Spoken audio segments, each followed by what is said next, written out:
अरे मी बोलतोय मी. अरे उद्याच्या सुखापायी तू आज जागायचा राहतोस.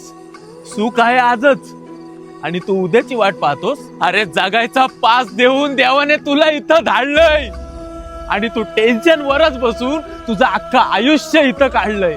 अरे एक एक करून साऱ्या ट्रेन निघून जातील, प्लॅटफॉर्म होईल रिकामं, त्यात तू एकटाच बसून राहशील.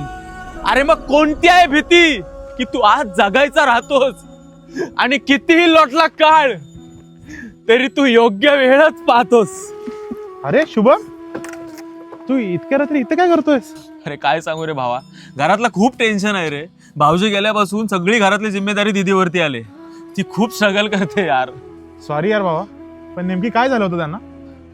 अरे 2 महिन्याआधी भाऊजी ऑफिसवरून येत होते आणि त्यांचा बाईक ऍक्सिडेंट झाला. सगळं काही एका क्षणामध्ये संपलं आणि जिथपासून भाऊजी गेलेत ना तिथपासून दीदी माझी आतून खूप तुटले यार. हे तर खूप वाईट झालं यार. पण भाऊजींनी कोणता बॅकअप किंवा इन्शुरन्स काढला नव्हता का? अरे काश ही त्यांनी स्टेप उचलली असती. जर त्यांनी टर्म इन्शुरन्स घेतला असता ना तर त्यांची फॅमिली आणि माझी दीदी या फायनान्शियल स्ट्रगलमध्ये अडकून नसती बसली यार. खरं आहे बाबा, पण ह्याचा इम्पॉर्टन्स आहे ना अशा वेळेस समजतो आणि लोक पण हे घेत नाही कारण हे महाग असतं म्हणून. महाग?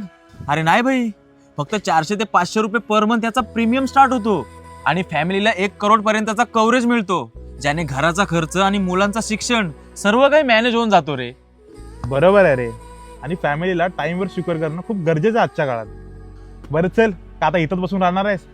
चल घरी सोडतो तुला, आई बाबा वाट बघतात घरी.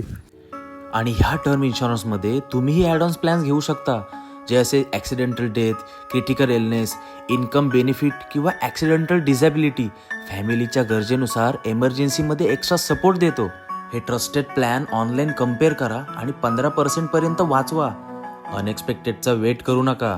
आपल्या फॅमिलीला योग्य वेळेत सिक्युअर करा. लिंक माझ्या बायोमध्ये आहे.